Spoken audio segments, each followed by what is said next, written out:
certain poems that I've been working on for years. So we're going to talk about the process of revision, things that you can do to make the poems better. But in the time that we have together on Saturday mornings, or Saturday afternoons, we're going to try to lay a foundation. So that's what we'll be working on today. And so towards building that foundation, let's think about other tools. Have you guys ever heard of hyperbole?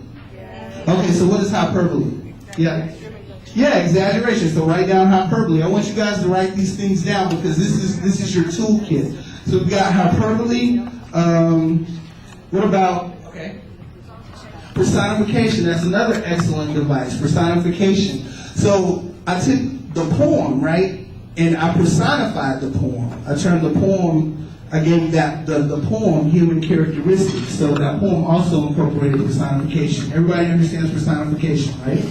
All right. Any other literary devices? Yes. Simile. All right. So a simile is like a metaphor, but what makes a simile different from a metaphor?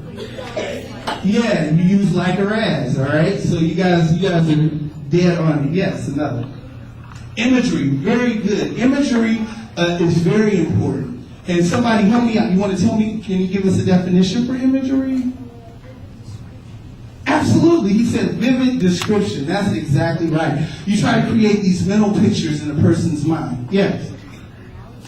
Analogy. All right. So yeah, like an analogy is kind of like when you that's another way of making a comparison. And an analogy usually has some kind of a point. And I guess in a sense that poem that I wrote was an analogy in that I was talking about how these young men who were oftentimes placed in these really horrible situations don't see a way out.